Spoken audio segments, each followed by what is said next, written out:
Well, welcome to the annual Worst of the Year list, which this is the first time. We did this last year. Yeah, well, you did it with Dave, and then you also did it with me. Yeah.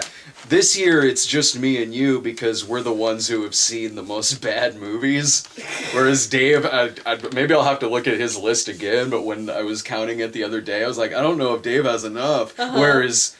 I mean, yeah, I do. You did as well. Well, Dave had, like, I didn't count his, because I basically went through the 2018 playlists to find mine, because the list that you sent me was missing some that actually ended That up always happens. And so, like, I was noticing, like, that's a shitty-ass movie, like, for Dave. So I contemplated, like, bringing him in as a ringer for, like, my number 7 and 8 or something, so that he could do a couple. Maybe I should... What source did you use when you were looking at the playlist? Just like the YouTube playlist? Yeah, the YouTube playlist. Okay, so I was using IMDb. Maybe there was... maybe there's a few entries that aren't on the IMDb page yet. You had Nutcracker on mine, and I was scrolling through, like, well, the cartoon Sarah's smiling in that picture, so I must not have felt that bad about it. I mean, I did write to you, like, when I sent you, like, okay, here's some movies that I think you didn't like, because there were a few where I was like, I remember I didn't like some of these, but I think she didn't. Like, maybe she did, maybe she didn't. I'm not really sure. So I'm glad you did, because there's a movie that I'm very high on my list, that when you sent me the list, I'm like, what the fuck is that? I don't even remember watching that movie. I'm sure it'll be fine. I think I might know what you're talking about, actually. I'm like, okay, when I sent you that, I was like, she'll figure it out first. So I'm like, I know she goes back and watches some of these reviews. So again, I rewatched all of them, man. My brain's like a sieve this year. I don't remember most of this shit. This is our worst movies of the year list. I haven't done the best stuff yet, but check out the latest Snob episode this week on God's Not Dead 3. That was put up a couple of days ago.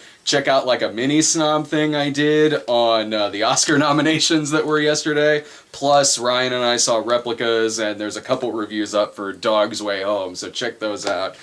Meanwhile, let's go ahead and get... How hard was your list to make first? It was actually easier this year because I have a new algorithm that I worked with. Because normally, like, I go through and watch the videos and I write like little synopsises of like what my opinion was on them. And this year I did like a little key on the side and I separated it into mad, which was the movies that made me mad. Yeah.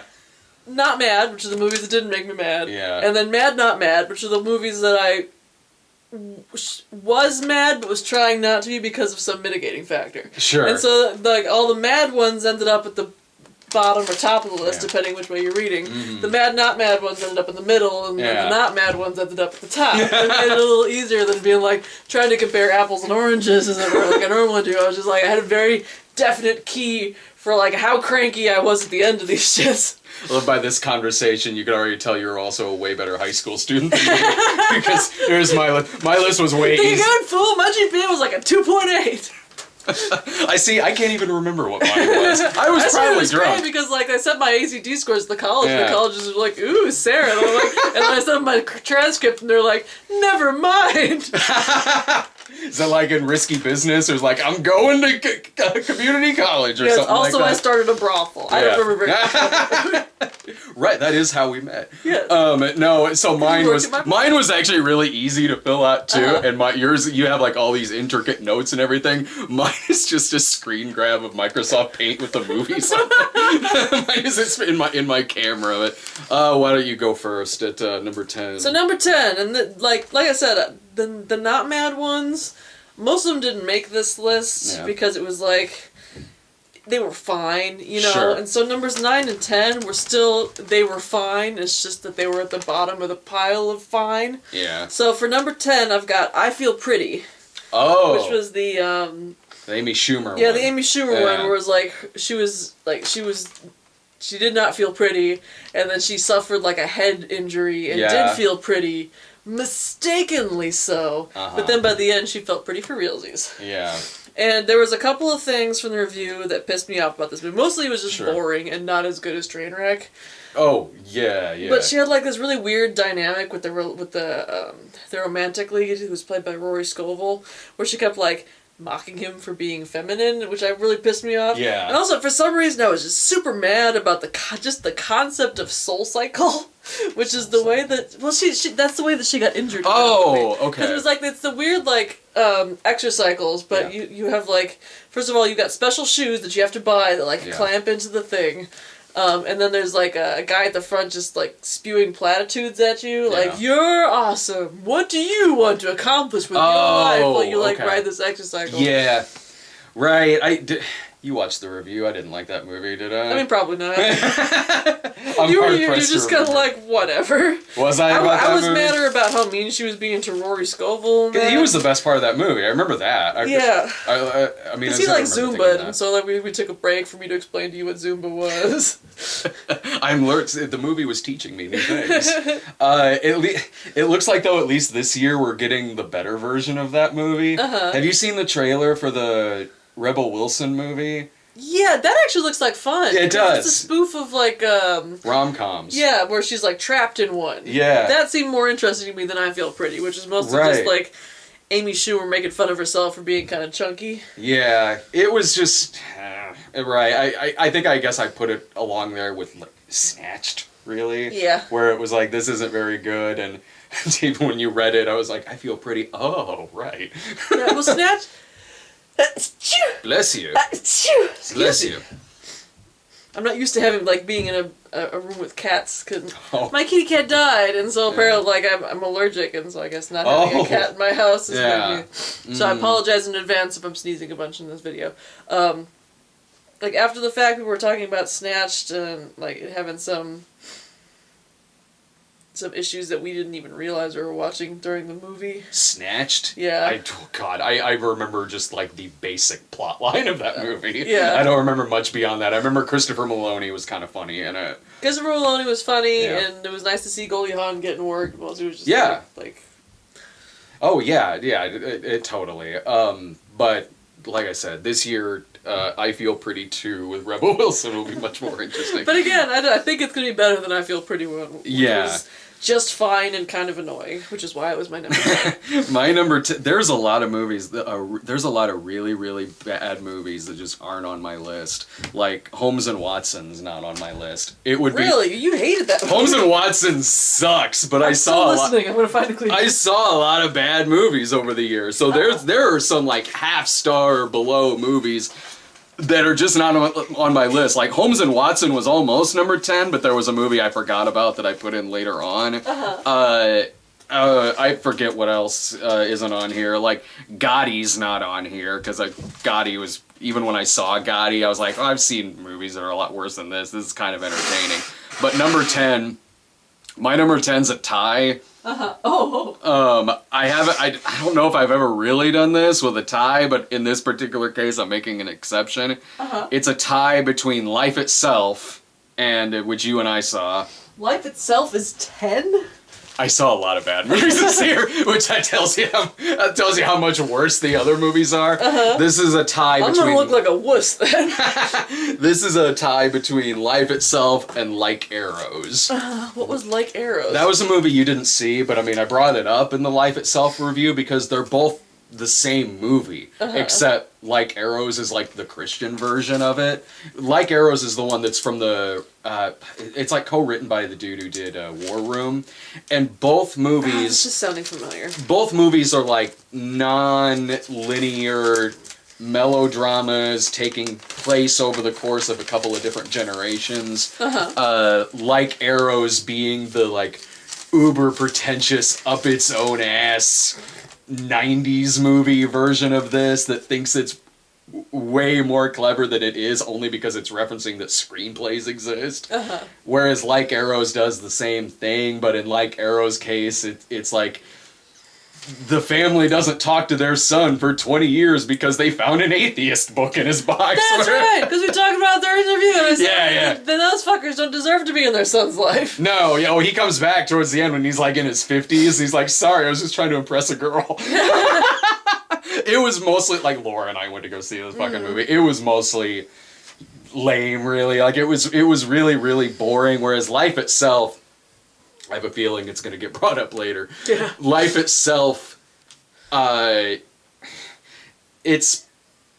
The first half of Life Itself, like, kind of crossed into that territory of, this is so bad, I'm fascinated watching this movie. And then in the second half was just fucking dull. Yeah.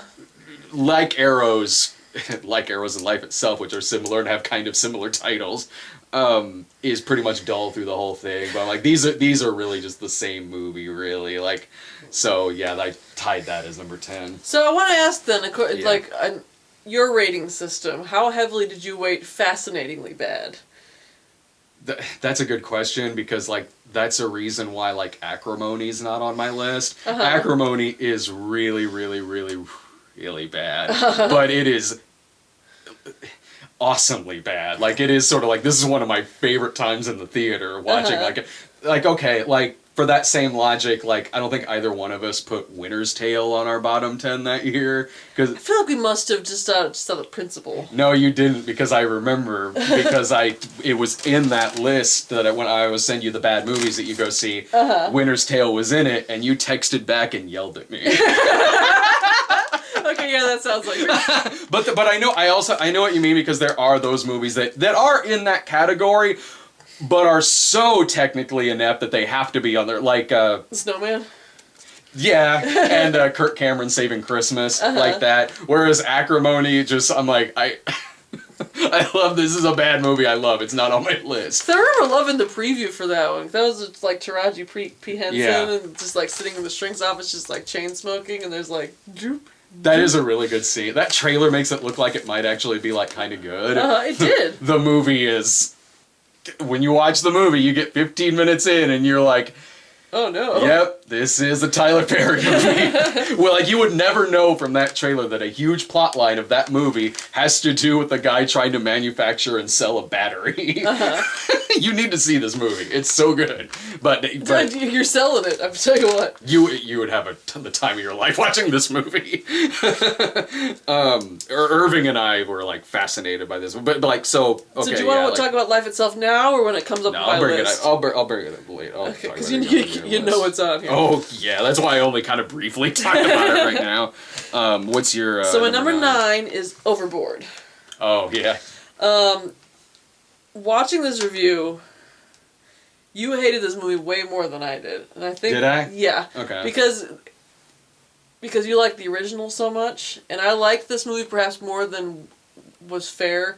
Like, I gave this movie more than it was due just because I liked it more than the original. And we had just watched the original. The original, yeah. And so I felt like removing that sort of subjectivity while also factoring it in, it deserves to be on this list because it is like adequate and watchable. It's both. How do I want to put this? There's no audience for it. Because that's a good point. Like, literally the only person who would have enjoyed this movie is someone who just watched the original and hated it. Yeah. Because if you've never watched the original, there's no point in watching this movie. Yeah. And if you grew up watching the original and loved it, yeah. you're gonna hate this movie. I also seem to recall I was really tired when we watched this movie. That might have factored You're just eating some pickles. Did I? No, I'm joking. Oh, okay. I was like, did we record this the same day as the fair? Like, I mean, yeah, it's, because the original one I do like, but, I mean, take into consideration, it's not a movie I just saw this year. It is a movie that I saw a lot when I was a kid. Yeah. So, that factors into a lot. And, I mean, because in the original, if you take out specifics about both movies and just look at them as rom-coms, was there even that much chemistry between the two of them in the remake? There really wasn't. The only thing that was appealing about it was the fact that was the ways in which it was similar to the original, and the ways in which it was different. Because the similarities were they did a lot of like homages within the scenes. There's like the one part where Eugenio Derbez realizes that he's been hoodwinked, and he gives like literally the entirety of the Goldie Hawn speech while he's leaving the house. Like, I'm gonna go get my things. Yeah. None of these things are mine. And like the little girl's like chasing after the car, the way the little boys chase after the car in the original. But then there's also like they fixed all the things that bothered me about the original. But in the process of doing so, it removed all the things that were funny about the original. Yeah, exactly. So, like, well, it had, in the review I said it had a more of an emotional base, which is fine, but it's supposed to be like rom-com is romantic comedy. Yeah. It's got to also be funny, otherwise it's just watching two people fuck around. I remember thinking that too, where I was like, at the end of the day, it is a comedy, and the original, regardless of what you think of, in my opinion at least, the first one as a comedy is just simply funnier than this one. Yeah. There was one point in the remake where I was like, okay, if you go in this direction, I might give you some extra points, and it didn't. Where it was the part at the end where there's almost a moment where it looks like Eugenio Derbez is going to stay. Yeah, he realizes that like he's going to lose a bunch of money. He's like, I can just swim back, though. I was like, movie, if you go here, I'm like, I'm going to give you some extra points, and it didn't. Number 9.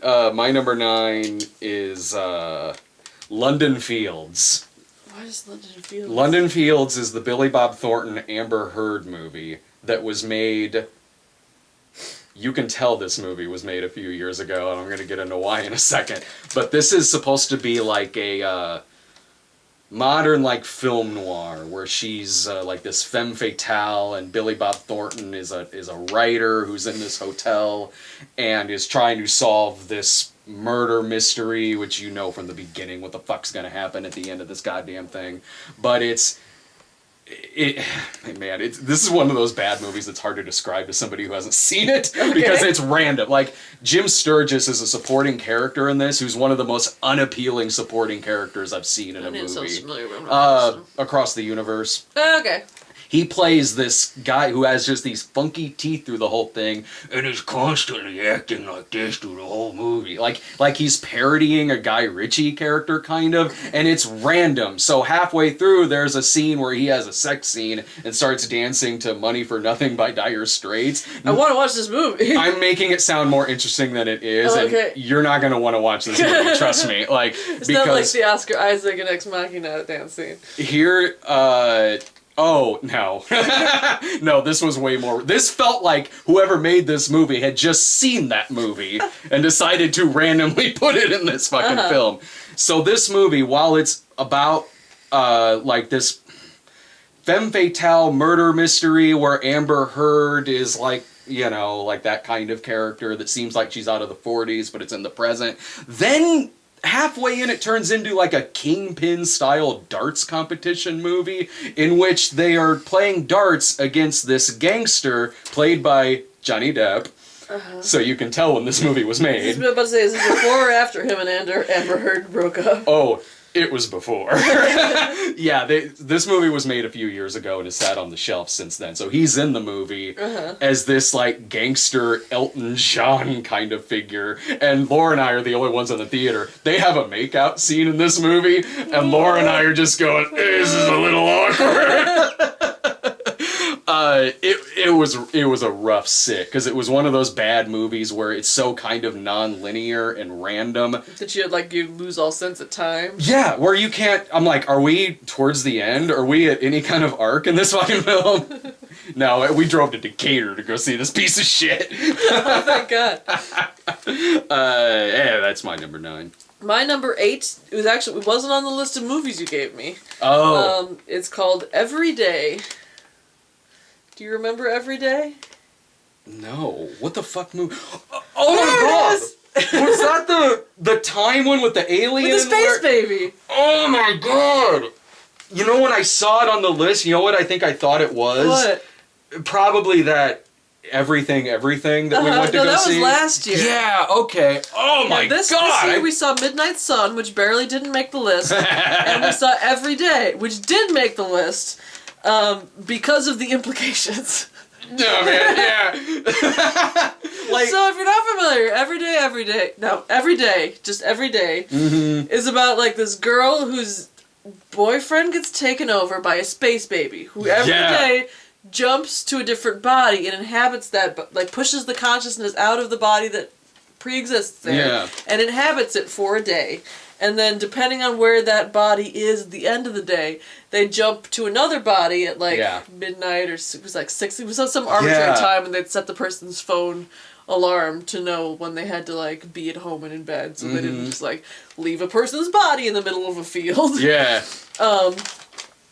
And so they kind of strike up this unlikely romance where like every day the space baby in a new body will go and find this girl and they kind of like they'll make out and they'll have sex in the body of this person who has not consented to the things that are happening to it. And at one point like the space baby jumps into the body of like one of her best friends, his name is like Nicholas or something, and decides that if he like clenches that he can stay in that body for like 2-3 weeks and ends up doing it and like misses the kid's birthday and like gets his whole family mad at him and again has a bunch of sex just riding in his body. Yeah. And at the end of the movie, the space baby like jumps on, like man like fucks off to New York or something. And the girl takes up with Nicholas, the consciousness which is now living in Nicholas's body. It's grosser and grosser the more I've thought about it. It's all coming back to me because this was a movie that I had never even heard of until I sent you the text to like, literally see that this? day. We were like, what is it? We need to find out what this fucking movie is. Yeah, this was a movie where like, I was like, okay, if this were made like 30 years ago, I would like, there would be aspects where I'd be like, okay, let me cut it a little bit of slack, just considering that it was made 30 years ago. They didn't think about that shit back then. They think about it now. Yeah, I know. Like, so I remember saying that in the review to you. Like, this would be a movie from the 80s that, like, that, like, that'd be... It's like, I was unconscious at the time. Who cares what happened to my body? I know. Yeah, so, like, this shouldn't be made now. I'm like, I'll give slack to something, maybe. Like, depends on the movie. Like, we were talking about Overboard. It's like, okay, I grew up with Overboard. Fine. This movie's made in fucking 2018 or like around that anyway. Maybe this was something made 3 years ago. Yeah, well, even in Overboard, they fucking set a scene aside to establish consent where he was the aggressor and she's like, you don't know who I am. As far as you're concerned with strangers, you would still like to have sex with me. He's like, yes, I would enjoy to have sex with you in spite of the parameters you have just set out. I know. It's like, this movie's aging poorly and it's not even over yet. Yeah. There's one scene where the space baby jumps into like this homeschool kid. Yeah. And so she goes to meet him at the library and like the homeschool kid's mom finds them making out or something and she's like, you whore of Babylon. It's like, that kid's gonna be in a dog cage in the basement in about 3 hours. That's right, because this thing just fucks with people's lives through the whole fucking thing.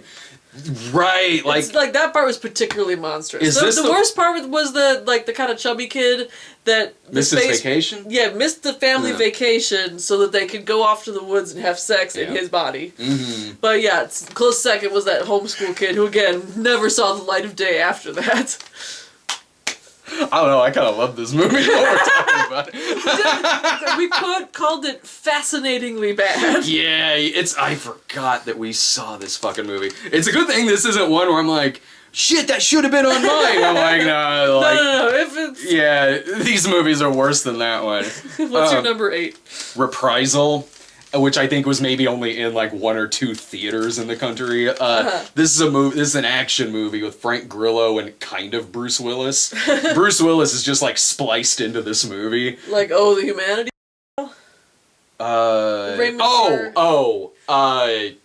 Sort of. Like, there's a lot of movies that Bruce Willis does like this, where he's just sort of like, they have Bruce Willis for a day. Let's do what we can to spread him out into this movie. This is one of those kind of movies. Frank Grillo plays like a bank manager. The bank gets robbed, and he is trying to find out who robbed the bank, and I think killed somebody inside of the bank, I think. His neighbor is a cop, who's Bruce Willis. And there are just scenes where you can tell they are not in the same room together because the time of day and the background of one scene is different than in the shots with Bruce Willis. There's parts where in the climax... Maybe it's got like an Eastern exposure this week. Well, there's a part in the climax where 2 people who we've never seen before show up and say like, Bruce Willis's character is our friend, we're here to help you. So it's like, well, clearly in the original script, this was supposed to be Bruce Willis's character. Now just these people are like, he sent us, we're here to help you for like 5 minutes. When it first, all you really need to know, I'll send you this later on, all you really need to know about how bad this movie is how they introduced Bruce Willis into this film. So...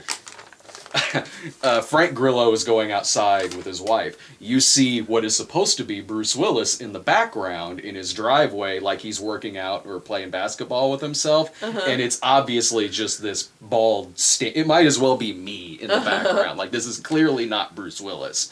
And so Frank Grillo says,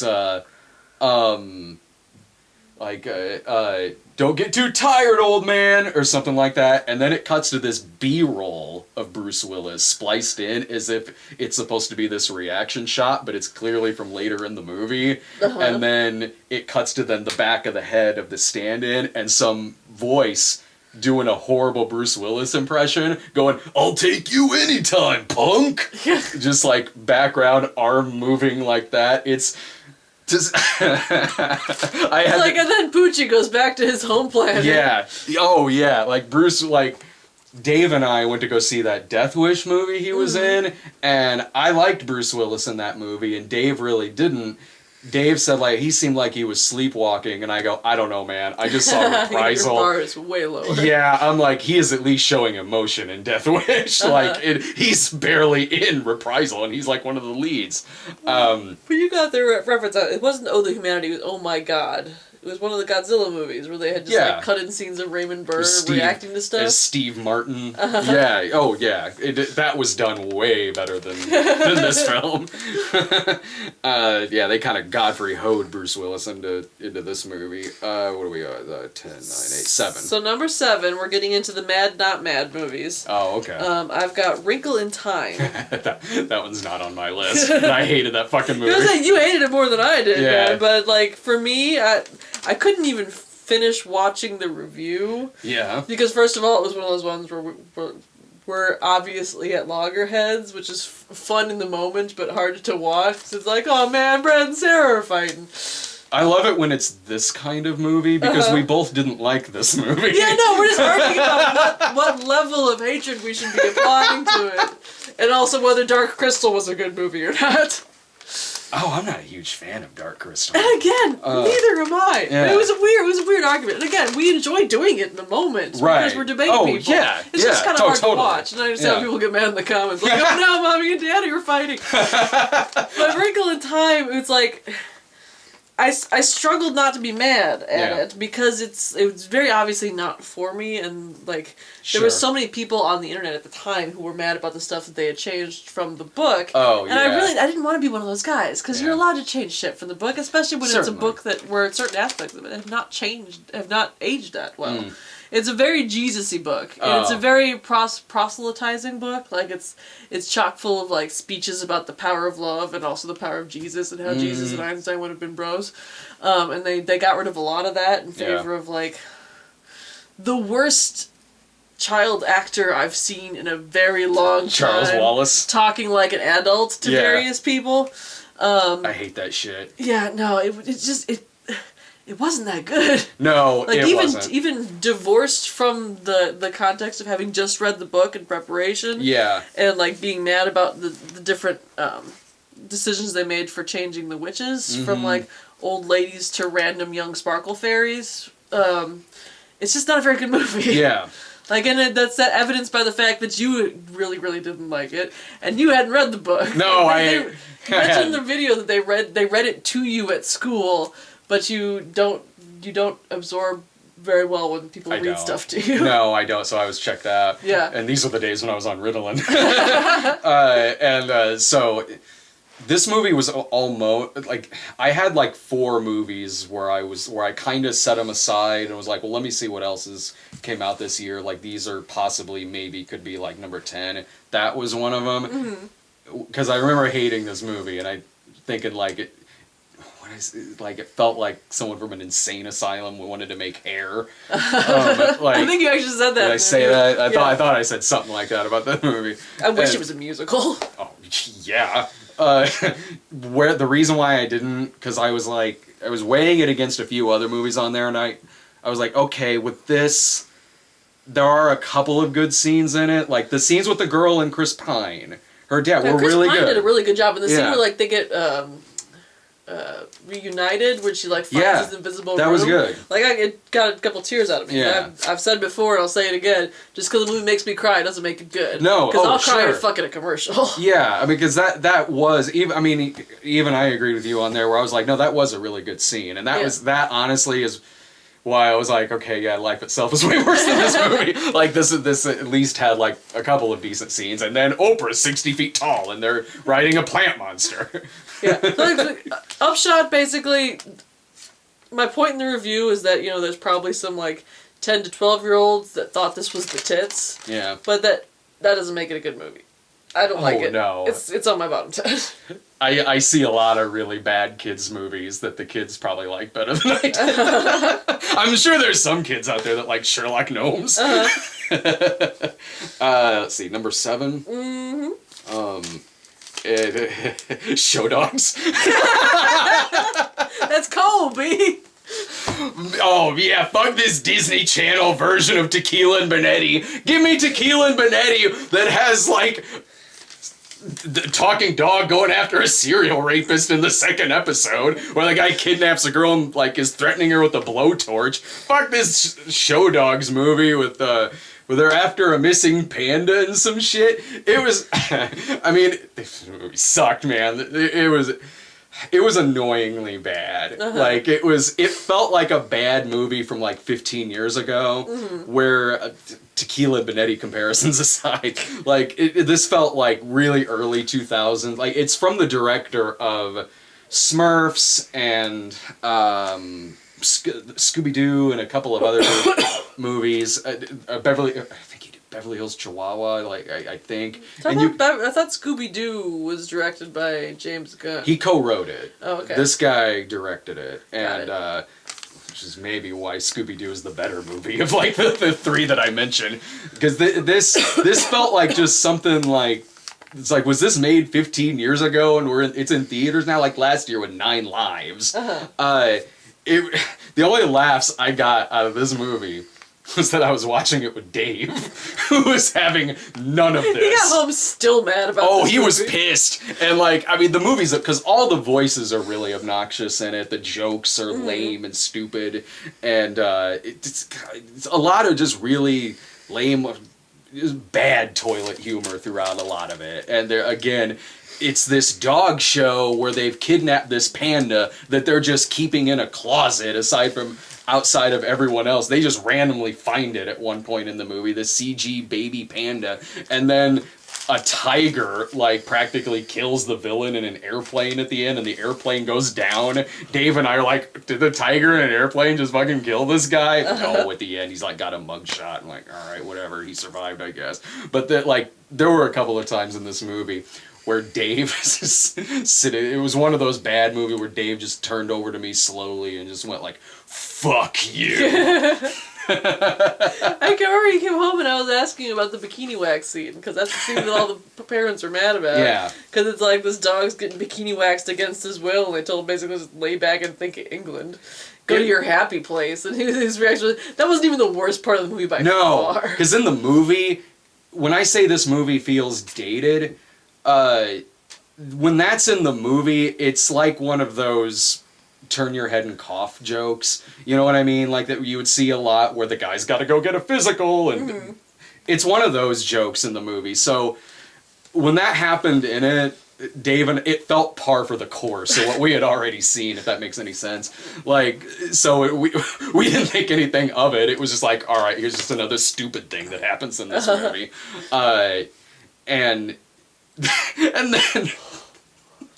then the movie got recalled, and that got clipped out of the movie, and then submitted back into theaters. I'm like, this is a lot of fucking effort for Show Dogs, a movie that is already not doing well. That regardless of this scene being in the movie, it's a bad movie. Like even if that's not there, I'm like, you shouldn't be seeing this movie anyway. This isn't worth going to see in theaters. This isn't worth watching at home. It's not like this is a great comedy and then this dated joke happens in the movie. No, it was just, it's on par with one of those like stupid talking dog things you'll see at like a Walmart stand. Like one of the, the dog talks and also plays rugby. Like, But still, you should check it out if you get a chance. Oh, for sure. No, I think the idea was like the moms were pissed because it sent the wrong message for kids. That, like, if someone in a position of authority wants to, like, do weird stuff to your genitals, just fucking let them.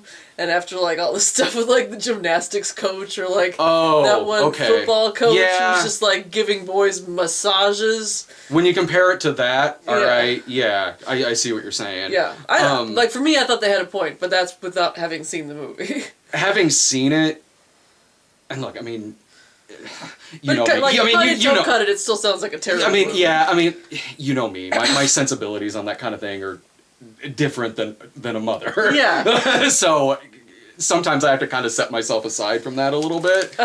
Because when I first heard about that, my reaction was, "Don't make me defend show dogs, please don't make me defend show dogs." So, but if it was like a for older audiences, I could see, but it would seem like it was obviously a movie for, like, real little kids. Because it was dumb and it was talking dogs. It was a movie made for little kids that's made by people who are used to making that kind of movie in the late 90s and early 2000s, which is Before they thought about that shit. Certainly. I mean, but, like, having seen the movie, I really don't think that's what this movie was trying to do. It was no, I can't imagine that. Yeah, I don't... We're like, I know, let's groom children for the pedophiles. No, I don't think that, because the dog is supposed to be like an adult cop, and it's written like...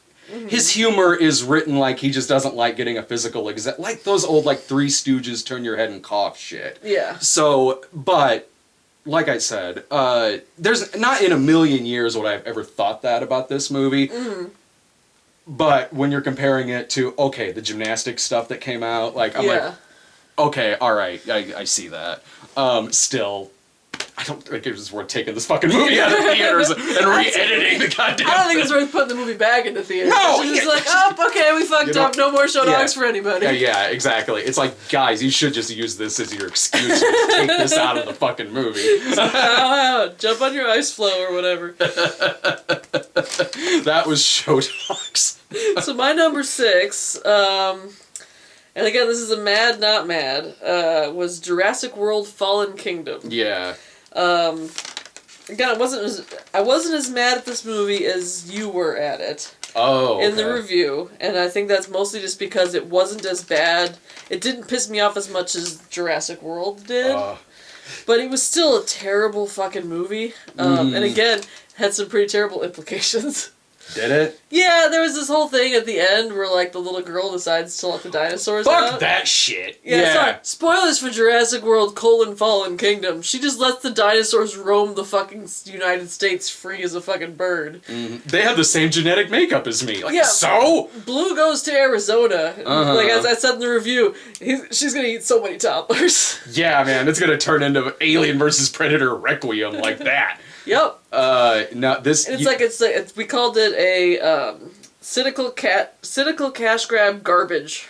A direct quote. Yep. That's it's not on mine. I really can't imagine it. Like I vacillated between not mad, and just not mad for this one because I was just so tired at the end of it. Yeah.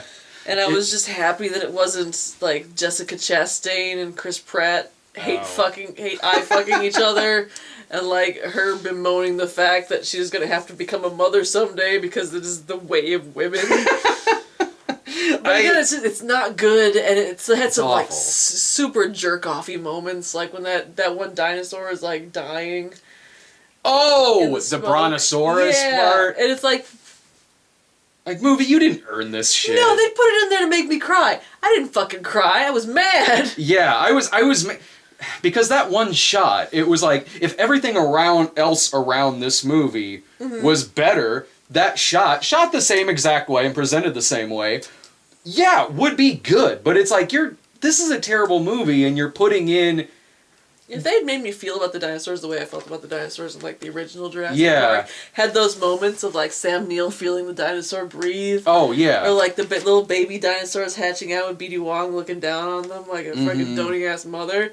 Maybe it would have jerked a cheer. But this is more like, fucking good. These dinosaurs need to die. Yeah, so that we're not just setting them loose in Arizona. For me, it was more one of those things where it was like, okay... if you put in a clip of a puppy dying, it's automatically going to be sad. That doesn't mean you've earned that at all. And that was how I felt about that scene. And you texted me and you were like, Jurassic Park 2 better be on your list because you hated that movie. And I go like, man, I did see a lot of bad movies. Like, it's not on my list. No, it wasn't. I didn't even say it needed to be on your list. I just wanted to remind you that you hated it. That I hated that movie? Watching the review, I was surprised at the level of vitriol you had. I was having none of that fucking shit. Like, we also went to go see it with Laura, who likes Jurassic World, and she didn't like this movie at all. No. So when you it was guys super didn't like the comedic guy. And I thought he was kind of adorable. So I think maybe that was part of the levels. That was like bad. How do I put? What's even the right term for this? Like generational pandering. Like if the first Jurassic Park had Pauly Shore in it, or someone who was really of that time. Like I couldn't stand those characters. Who's like the Pauly Shore of... Wayne Knight. Are we thinking of the same Pauly Shore? Are we thinking of the same Wayne Knight? Are you sure you're not thinking of Wayne Newton? Wayne Knight and Pauly Shore, both classically appealing, both oozing sexuality. Wayne Knight really was the most underrated MTV VJ. When the guy goes into the dinosaur cage and thinks the dinosaur is asleep and wants to pull out a tooth, like I looked at Laura and went, I hate this fucking movie. And then that dinosaur opened its eyes and smiled at the camera. I looked back and went, wink. I really hate this fucking movie. Yeah, it's... The comedic value guy, basically his one job was just to like point at stuff and be like, that's terrifying. And didn't he just kind of scream endlessly a lot? Oh yeah, in that he thing screamed a bunch.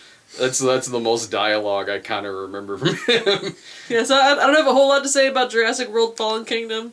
Just that, per my algorithm, this is where it ended up on the list. My number 6 is the Boxcar Children and Surprise Island. It surprises me this movie is this far down on the list. Oh, that it's not higher?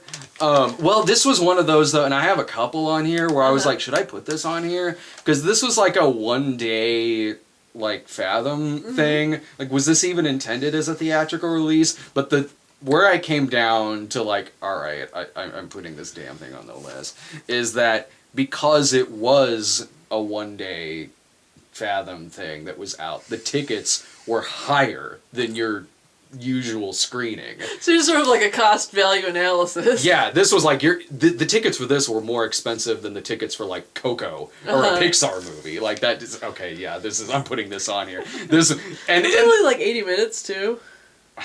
It might have been. So you're paying higher per minute as well. I mean, it might have been movie length. I can't remember. I mean, it was movie length. It wasn't like an hour long or anything like that. But since it was a Fathom event, it was on one of the giant screens in there. And this has like the only compliment I can give to the animation in this movie is that like it's slightly better than like Rhapsody Kids. Like that, if you ever seen that Christmas special, it's a nightmare and a half.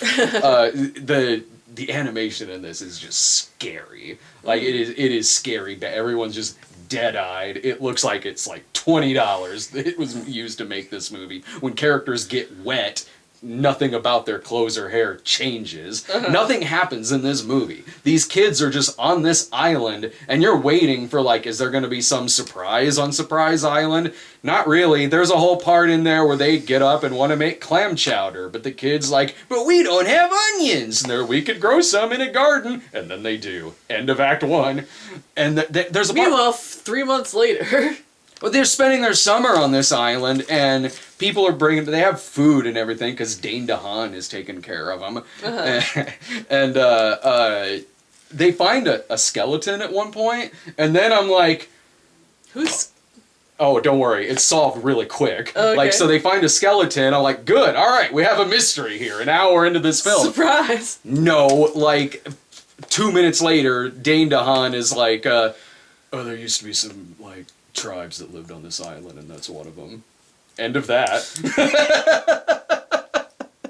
I can't even remember how this movie ends. They go on this island to just spend their summer. They make clam chowder. They have a garden. Hearing about it's making me sleepy. Oh, I was very tired watching this film. This is another one. I was there by myself, and there were a couple families in there. There was a kid in this theater wearing like an Avengers shirt. I'm like, this kid's gonna be having none of this film. Was he having any of it? No one was. Oh, okay, wait. There was another person in this theater who was there by himself. Like, I have an excuse. I don't know about the 50-year-old man in the overcoat who was sitting in front of me. Oh no. I'm not exaggerating. That happened. But, I mean, he was sitting in the front, so maybe he was just really cold. If this guy walked in and sat in the back... He was like the front row sitters in the Possession of Hannah Grace movie we saw, where they were so fucking high. This guy? They had like a pig pen cloud of marijuana around them. I think this guy was just bored. Or maybe he was just fans of the book. Like, that, I mean, that would make sense. I'm sure that was it. Yeah, I think it was just, he's probably just a fan of the book series. And this is a sequel. And I looked at the trailer for the first one, which I haven't seen. It was like, is the animation better in the first one? No. I should do like a snob episode on these. Alright, So my number five. This is where we started getting into the movies that made me mad. But since we're at the bottom of the mad ones, this one has very little notes on it. Mm-hmm. So number 5, The Grinch. Oh. I've written toothless, humanized a douchebag. Yeah, I completely agree. It's not on mine. It was boring as sin. It didn't have like barely any laugh lines. It had a couple of parts that just straight up grossed me out. And it was Benedict Cumberbatch doing the most god-awful American accent I've ever heard in my entire life. This is a movie that I watched the Double Toasted review of it too, and what they said is perfect, where they said this is just the definition of a made-by-committee movie. Uh-huh. And I realize, I mean, this is a studio film, so I mean, that's the case with a lot of things, certainly, but that is very obvious with this film. Mm-hmm. Like, we need to take this character and make him likable, take out everything that worked about the book, Chuck Jones. He's just some fucking guy. Yeah. And in the review I was talking about how, like, at least he's better than Jim Carrey Grinch.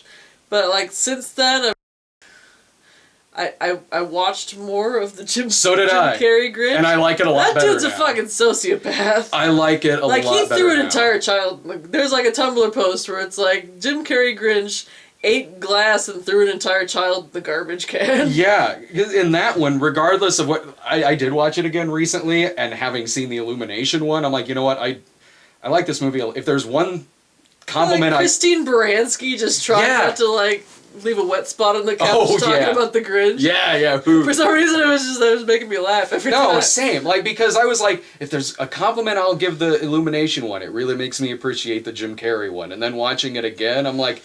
This movie's fine. Like, it's at least ambitious. Uh-huh. Like, it's very, from the cinematography, the sets, and everything. Like, it is at least a movie with ideas. Yeah. Regardless of if you like the movie or not, at least the Grinch is the Grinch in that film. Mm-hmm. He is a Grinch. He is evil. He's like a weird, evil dude. Yeah. So at least there is that in that one. I see why someone wouldn't like it, but to compare it to the Illumination one, like you said... Mm-hmm. At least the Jim Carrey one, like, it knows that this is a monster. Yeah, it tries to humanize him to some extent, and like the tales from his childhood. It does. It makes an angel figurine out of like can openers for the girl he's got a crush on. But it felt less like a little boy who happened to have some sort of like The tryptophan. No, it's a word for when you grow a lot of hair on your face. Oh. Whatever. It feels more like the Penguin. Yeah. Oh. Okay. Yeah. Where he's like he's fucked up looking, but also just a monster on the inside. Yeah. Being raised with children. I believe the word you're looking for is. I do not want to see the Illumination do a Penguin movie. No, they shouldn't. They should not do that at all. The Penguin would eat a dog. Ron Howard was way better at doing his own Tim Burton movie with his Grinch film. Yeah, it's not on mine, but I really didn't. It was atrocious. It was what I thought it would be. Mm-hmm. It was exactly what I thought an Illumination movie would be like with the Grinch, which is just. I thought it might have like at least some good physical humor. Sure. Like the dog. doing his little dog thing, like the moose, like walking in the loudest snow I've ever heard.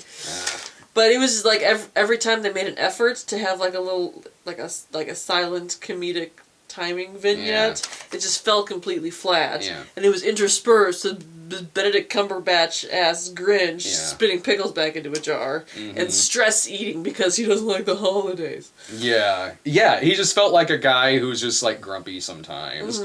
Because there are those moments where he'll do something shitty, but then we'll be like, oh, I'm sorry. Yeah. Oh, this deer that I got, you've got a family? Okay, go back to your family. We'll figure it out, me and Max. This is of all the movies we've talked about so far, I think this is the one I've eye-rolled the most. It was an eye roll of a movie. It was, yeah. So yeah, number 5, The Grinch. My number 5, this is one where at first I didn't have this on here, and it wasn't because it didn't have anything to do with the movie itself. It was because I don't think this movie has technically been released yet. Because this was a bless you. Ooh. This is actually really ironic considering what this movie is. What is it? So it's One Nation Under God. Okay. This was a movie that we saw as a test screening. Like it was a link that we got from Who'd you see this one? Laura, because we watched. It was we were a test audience for it, and so we got to like give notes and everything afterwards.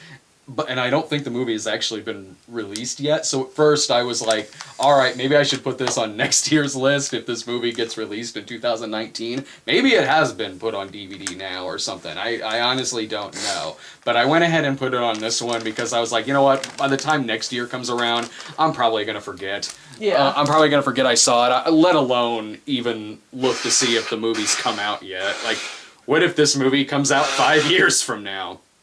This movie is basically the real God's Not Dead 3. Because there was a God's Not Dead 3 this year.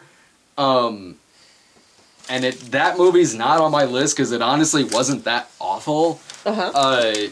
Especially when you compare it to the other two God's Not Dead movies. God's Not Dead 3 it felt like it was actually trying to have a Christian message to it. Yeah. And sometimes did pretty well at it. Like I just did an episode on it. It has things about it that really aren't that bad. Especially when you're comparing it to the other movies. Like you can tell a different person took over writing and directing God's Not Dead 3 because the movie, unlike the other two, is actually about Christianity. This movie is like God's Not Dead 1 and 2, where it even has Kevin Sorbo in it, where it is about a kid who goes to this new school, and it's a public or private school, I can't remember, but he goes to a new school, and it's like the douchebag bully from Fuller House, and it's one of those persecution complex movies. In this case, it's that they want to take Under God out of the Pledge of Allegiance, to the point to where when they're doing the Pledge of Allegiance in class, they have to silently mute themselves saying the words Under God, and the kid's like, I don't want to do that, I'm taking this to court! And they have this like student court where the evil principal, who's Casper Van Dien, is like blackmailing the kid and his family to like stop him from wanting to say Under God or something, and it has to do with a political campaign with I think it's Antonio Sabato Jr., who's running on the platform that, I don't know, you should say God in the Pledge of Allegiance or some shit. And Kevin Sorbo is like the hip Christian teacher who like teaches this after hours religious class because it's one of those movies where in this universe Christians are an oppressed minority. This is making me sad just hearing about it. You know what though? Here's the thing. I've seen like 20 movies like this at this point. So when I watch, that's part of what's making me sad. Shit again. When you put it like that, yeah, maybe that's why Laura was way more mad at this movie. So for me, I was like, well, this is, yeah, it's on my list because on a written technical level and everything, it's just as bad, if not worse, than something like God's Not Dead 2. But I wasn't sitting there pissed only because I'm like, all right, well, okay, it's another one of these movies. It's still, on a technical aspect, just awful and stupid and up its own ass and promotes this paranoia and bullshit that all of these movies usually do. But I'm like, so it's another one of these, fine. Like, I guess if you just see these so many times, like, you get less mad, but the movies are still just as bad. You should get more mad. Because, like, that's the reason I think that Saving Christmas, as terrible as it was, still sort of delighted me, is because it was just like, it was just Christians telling Christians it was okay to celebrate Christmas however they wanted to celebrate it, because Jerusalem looked like a pile of presents or whatever. Like, that bullshit with, like, the paranoia and especially the persecution complex. Yeah. That isn't just about, like, practicing your religion joyfully and freely. Mm-hmm. It's about people trying to keep you from practicing your religion by doing stuff like taking under God out of the Pledge of Allegiance, which, first of all, they just put it in there like the 50s. Second of all, some people don't think it's under God. And third of all, just fucking say under God during the cross part if you're going to want to. I know, yeah. No, totally. It just, it makes me mad. There's less of these movies now. Because it gets them riled up is the problem. No, it does. Oh, totally. I mean, I see these movies in theaters, and it absolutely does. There are less of them now. It appears a lot of them are far few in between, and more often than not anymore, when Dave and I go see one of these, it's usually me and Dave. Usually when it's me and Dave going to see one of these, they're usually just kind of lame now. Like God Bless the Broken Road, or Samson, or I'm sure I saw a few others this year. Even Dave in the car. For, I think it was, I Can Only Imagine, which I thought was fine. But in the car for that, Dave said, like, man, they're just sort of lame now. Like, at least God's Not Dead gives me something to talk about. I want to see them make a movie about, like, just, like, an evil gay person trying to, like, force someone to make them a cake. I have this movie. Do you? This exists. It's called Accidental Activist. Where it's about a guy who If I just start silently weeping on the side of my face, just ignore me. It's just something my eyeballs do when they get so full of sadness. It's about a guy who signs a petition to uphold traditional marriage, and it makes gay people stalk him and want to kill him. Wouldn't you? Yes! What do you think I'm doing after we review this? I'm gonna find this motherfucker. Like a gay married twice, that'll teach him. What was it even? Oh, One Nation Under God. Alright, yeah, it was, that was number 5. Boy, that's only number 5, damn!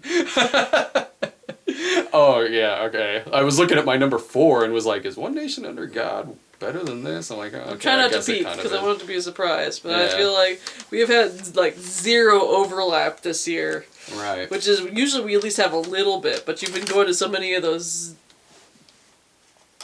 fucking Jesus. Again, so many of the fucking Jesus movies and the Trump movies, just specifically for, like, riling up people that think that I'm out to get them. You know what I need to do? I need to, like, the reviews for these movies in the future, because I'm sure there'll be more. I'm not saying you should go to them with me. I'm just saying it should be more ones where I'm just describing the movie to you. It'll have, like, the blank screen pop up, like, fucking It's Always Sunny, Sarah gets an aneurysm. Then it'll just be you and be like, well, she died. Since it'll just be me at the movie, I can just make up shit. And then this happened. So number 4, I saw 50 Shades Freed, which, like... That was on my short list. I will say for this, it has 0 persecution complexes in it, except for, like, the part where she enjoyed being persecuted. I love how you're getting more stressed about my list than I am. I am! Because these are shitty-ass movies, I'm like, oh, the Grinch, he wasn't Grinchy enough. You know what? I know, you read the 50 Shades Freed thing, we're like, are these movies really that bad? Wait till you get to my other 4. It wasn't as bad as the book. Oh man, this movie wasn't as bad as the book. That's why I have a really, really, like, short fuse. I have a really low tolerance when I see people who call themselves critics, like, hate tweeting something like A Star Is Born, or, like, getting really mad about Green Book. They don't see enough movies, apparently. Yeah, or, like, getting really mad at, like, Green Book or 3 Billboards or something. I'm like, can I shove my ticket stub for Death of a Nation up your ass? So I'm not weighing in on Green Book because I haven't seen it and I hear it's low key fairly racist, like no, driving it's Miss Daisy sort of it's way. not like that. Green Book is it's one of those movies where for its subject matter it's in that category of like feel good audience movies like Driving Miss Daisy, but I don't think to that extreme, or like the Forrest Gumps of the world where it's like about heavy subject matter but is certainly made to be a crowd-pleasing movie. It's fine. Like, I mean, it's a flawed movie, but again, keep in mind, I see the One Nation Under Gods of this world. So I see. Isn't it nominated for Best Picture though? It shouldn't be nominated for Best Picture, but it's not like The Grinch is getting nominated for Best Picture. Like, all right, Green Book, it's not. Whatever. Like, would I nominate it? No. But again, like I've seen Life Itself, or Like Arrows, or shit like that. Like, all right, Green Book is way better than Bohemian Rhapsody. I'll say that. Yeah, Bohemian Rhapsody, I thought it was strange to see that. But let's talk about 50 Shades Freed. Oh shit! Sorry. No, just because I want to make sure that we only had 126 minutes on the thingy, and I want to make I'll sure be able to. If it flashes, I'll be able to dump some footage. Okay, so 50 Shades Free. Let's talk about this movie because, like, for me, the main reason I hated it was because of the book, and the scenes where they had made Christian Grey more palatable were sort of like, I think, haunted by how despicable that character was in those scenes in the book. Specifically, there's like a part where Anastasia Gray turns out to, spoiler alert, she gets pregnant because she forgets to take her birth control shot for 3 months. Yeah. And Christian Grey in the movie, he's like, "Daw shucks, we're too young." But in the book, he's like, "How could you be so fucking stupid?" And just like storms out of the house. And goes and hangs out with his ex-girlfriend for the night. Yeah. And, so, you read the book. You liked the book. You bought the rights to make a movie. Have some balls to make the book that you bought. Yeah. Make him be the monster that he was in the book. Don't Grinch him. Yeah. Mm-hmm. Grinch. Oh, well, I do want to see Illumination's version of 50 Shades Freed. Just dub him over with Benedict Cumberbatch doing that fucking voice. How could you be so fucking stupid? He puts the pickles in a different place. But I barely remember this movie. This was on my short list. Where I came down was like, I barely remember anything about this. I don't even know if I could talk about it. There's like so they get married. Yeah. They build a house. Yeah. There's like rich people porn, which is in itself kind of despicable. Sure. There's the what's the word I'm looking for? Like the normalization of the toxicity of their relationship in the book, right? Which is super gross. Sure. There's also some bonkers parts because there's a creepy ex-girlfriend who's been like hiding in the walls of their apartment, just like showing back up for no reason. And Jack, and then there's Jack Hyde. Yeah, Jack Hyde. Who like fuck this movie. Kidnaps Christian Grey's sister. Oh yeah. And then like threatens to murder her if Anastasia Gray doesn't bring him $5 million and don't tell Christian about it. And so they got like a big fight. Because this is right after County's fucking stupid. And she's like, so she goes to the bank and takes out money, but the bank calls Christian to make sure that would be okay. Which, that's fucking gross. Yeah. And Christian's like, just take the money, I can't believe you're leaving me. Yeah. But it all works out. But she's got like a gun, and there's like a tussle, and then the movie ends with like them having multiple children and just like traipsing through a field of wheat. At least though, it didn't do 50 Shades Freed Part 1 and Part 2. That is true. They didn't make a part 1 so they could show us their wedding for like 35 minutes. That was Breaking Dawn Part 1. They also left out the mid-pregnancy S&M scene that was in the book. Pregnant women have sex, but considering the grossness of their relationship. That's what I'm point. It made me genuinely fear for this woman and her fetuses. I feel like I should specify. That's why I went. I feel like I should specify it's because it's this story and these people.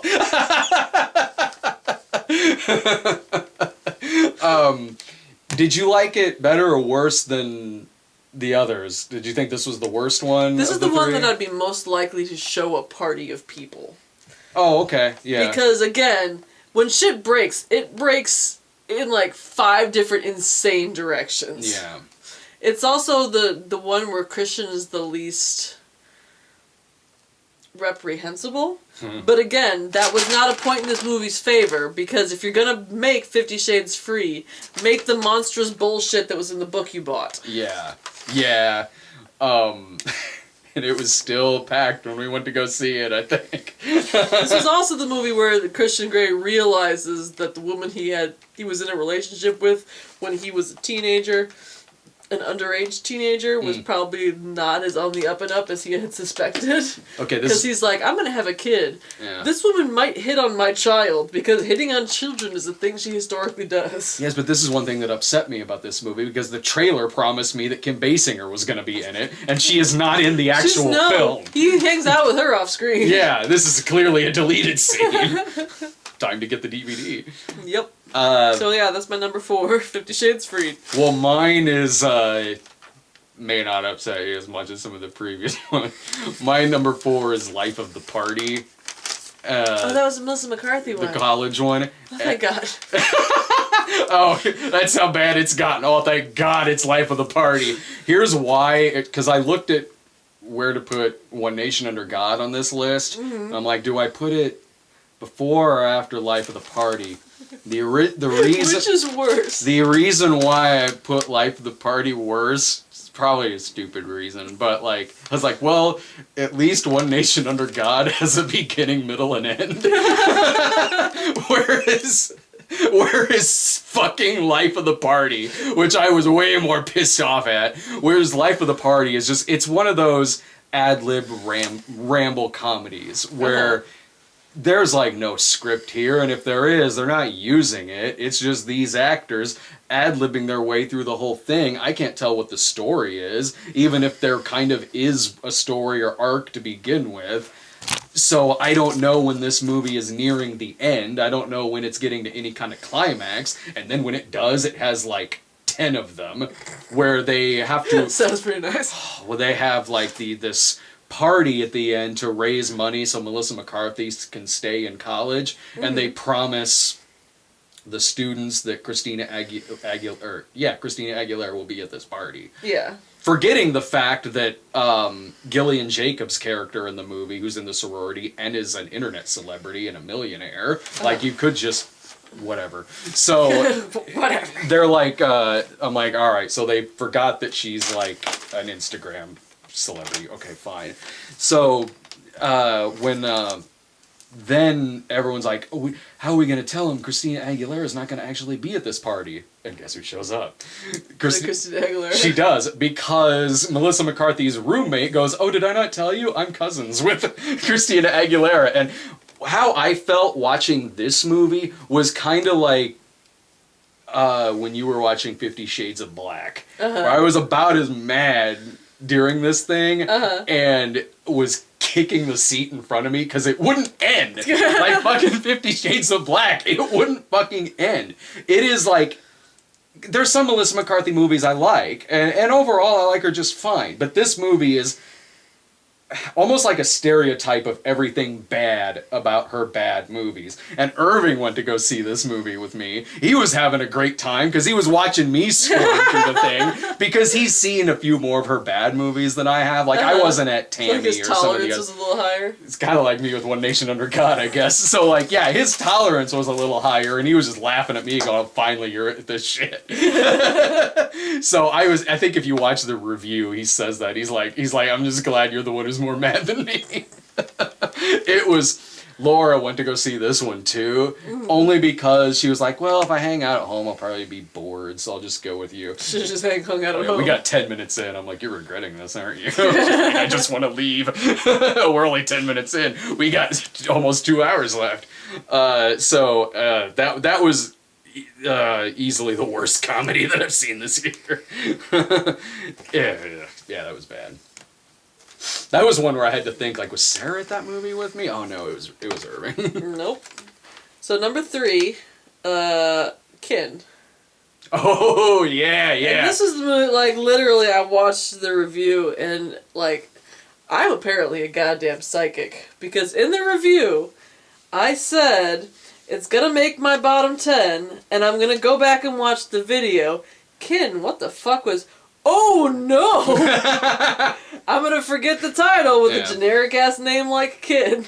Because you didn't believe I'd forget about this movie, but boy, I sure did. I am surprised you forgot about that, because you were dreading this movie. I was so mad. Well, I was dreading it in my mind as the gun haver movie. Oh, yeah. Because the previews, it was all just like that kid with the space gun, running around almost shooting himself in the face, getting in all sorts of, like, scrapes, but getting out of them because he has a gun. Mm-hmm.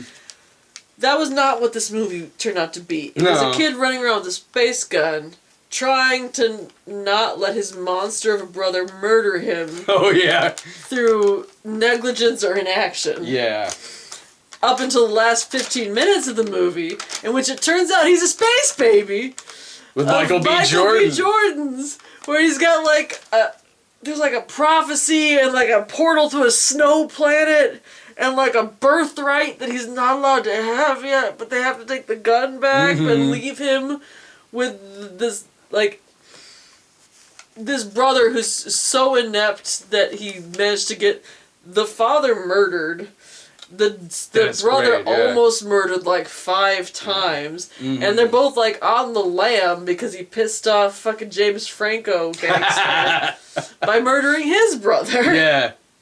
James Franco is my favorite part of this movie because in the last 15 minutes where it turns into the Terminator, where he wants this guy so bad, he storms into the police station like the T-800. Like they're already in jail. Yeah. For reasons. I can't even remember why. There's still like a bunch of money from a different gangster, but I think that was mostly just so that he had something to shoot at with a space gun. Yeah. So this movie was boring right up until like 10 minutes before the end, and then it got batshit and inscrutable. And I don't know what's worse and what would have moved it higher or lower on the list. Like if it hadn't gotten batshit, maybe it would have been higher on the list because it would have just been forgettable. But in the review, I was so mad. I was so mad at it for having this turn because it's like it could have done that at any moment in the movie, and it waited until 10 minutes before the end. There's never gonna be a sequel to this movie. No, we're never gonna know what was up with the space baby. Unless you kind of do a re-edit and like making Black Panther turns up at the end of the movie, making a Marvel movie. Michael B. Jordan wasn't Black Panther though; he was. Killmonger. Sorry, he's Killmonger. And the last 10 minutes of this movie though, or from what I kind of recall about this, is what made it one of my favorite bad movies of the year. No, we had a blast. Yeah. I was just so fucking mad. Just sitting there like, I'm thinking like, yeah, what if we were high and this ending happens? Like, well, in this movie are all black people aliens? No, you mentioned in the video that you wish that you had been high during it because it would have blown your fucking mind. And indeed it would have. Yeah. This is... I see everything now. Well, I mean, like, even aside from that dumbass twist, the moral of the movie is basically guns are cool and it's fun to have one as a child. Yeah. I mean, when he's... It, like, solves all his problems. I think the movie was... it could have been worse about that. Because in the film, it's so... Did we even talk about that a lot in this movie? Because I kind of recall in the movie there was just a lot more stuff going on to where it was kind of less that. I got kind of deep into it because, like, I basically... Past Sarah's theory was that this kid had two monsters in his life, the brother and the gun. Yeah. And they were both his kin, so to speak, Yeah. because they were his family and they were his birthright, and they were also the mechanics of the destruction of the structure of his life. The cause and solution to all of his problems. Do you know what made me... Okay, I remember now. Here's why I wasn't thinking so much of that during the film. Because, I mean, it is true. When you take the plot line of the movie, it's like, alright, like a rewrite of this movie, and you got yourself something that's in the universe of One Nation Under God, only about a gun. But the way the movie is presented, it's a lot like a movie like a Laser Blast. Do you remember that? It's a Mystery Science Theater one. It was the last Comedy Central episode, I believe, where the guy has the it's the same plot. Like, a guy finds like a space gun and it attaches to his arm, and it plays out a little differently because in Laser Blast he ends up becoming a villain throughout it and like killing a bunch of people, and there's dinosaurs that show up at the end of the film. Is that the one that's like from the 50s or 60s? No, it's from the 70s. Oh, Roddy McDowall is in it. I don't remember that. It's a really good episode, but like, so I'm like, okay, this is sort of like a modern Laser Blast, really, only not as fun as Laser Blast until the last 15 minutes of the film. So I was thinking more like in just like kind of sci-fi terms like that, but I see what you're saying. Like, I mean, I remember at the time, like, I mean, I think it was kind of like Irving with me in Life of the Party, where I was just like sitting there out of the corner of my eye. I could see how mad you were during the film. Yeah, because again, right up into that turn, I was mad at it being so boring, and I was mad at his brother for ruining his life, and then the turn happened, and I got madder. Like, you'd think I would be happy that something interesting finally happened, and I was just so mad, because like, you could have done this the whole time! Yeah. Oh, yeah, yeah. Well, again, we'll find out more in the sequel. Well, apparently. Oh, my number 3. Yes. My number 3 is the 1517 to Paris, the Clint Eastwood movie from like That was this year. It was. Yeah, it was. It's been a very long year. It was the Clint Eastwood movie where I have seen every Clint Eastwood film. This is the worst movie he has ever made by a long shot. There's Eastwood movies I certainly love, and then there's ones that aren't very good. This one doesn't even feel like he made this movie. This would be like finding out that Clint Eastwood did like God's Not Dead or something like that. Like, it's even on a technical level, it's just not a good looking movie, and in no way feels like a director of his caliber is attached to this film, because the movie it's the movie about the 3 guys who stopped this attack on a train, and it was when they were on vacation together. This is a very, very small part of this story, so it's a very small part of the movie too. And when that scene happens in the movie, when that happens, it's like, well, okay, here I can kind of see that it has a director like Eastwood behind it, because I'm like, all right, this part is choreographed kind of well. That's a small part of this movie. The rest of it is the guys are all playing themselves, so they're not trained actors, and so they're pretty bad in this movie. But I'm like, all right, let me cut it some slack on that. They're not professional actors. I see the thought process of wanting to do that, but maybe not seeing that this might not play out like you want it to, because they're not trained actors. Yeah. But I'm like, all right, well, let me just look past that. Even looking past that, nothing happens in this film, because it is when they stop the thing on the train, because it is such a small part in this 90-minute movie, the rest of it is just like watching someone's vacation footage. They're going through like Paris and Venice, and they're eating gelato. There's a whole like seemingly ad-libbed conversation where they're talking about gelato, and they have these conversations where you're like, I don't think this exists, this happened, where 2 of them will be talking and one of them's like, you ever think we were put here to do great things? Like, that kind of shit, you know? Like, it does that in the film. And the casting is weird. The principal at the school is Jaleel White, and I think Tom Lennon was in this. That dude will do anything. I love him to death, but he'll do anything. No, he for a will. paycheck. It just had a comedy cast because like Jenna Fisher is in this, and Judy Greer is in this film. The movie starts out like a Pure Flix movie that's like this anti ADD movie where the teacher's like, your kid's doing bad, he probably has ADD, and Jenna Fisher's like, we're gonna pray that away. I'm like, what is you Trojan horsed one of these movies on me. You Trojan horsed one of these movies on me, Brad. Just rest my head just for a second. Keep talking. I am. Oh like, no, I don't have anything else to say about weren't this. They like played by children for part of the movie, or was it just the same guys? And No, I wish. That'd be one of the best movies of the year. No, they're played by kids early on in the movie, where it's like the Buttercream Gang for 10 minutes. And yeah, I mean the kids are better than when they're adults because I'm guessing the kid actors are actors.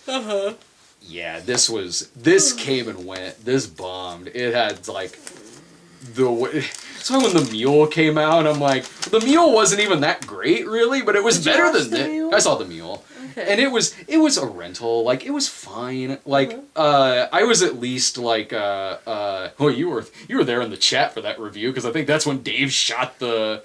Was it? I think that was when Dave shoot the nail gun into the car? Turned out the thing was empty. He told me when he got home from. I was like, "That's good," because if I was Brad, I would have murdered you. I have a good tolerance for people shooting nail guns at my head. So yeah, I think it was that. It's like Irving with Melissa McCarthy. Yeah.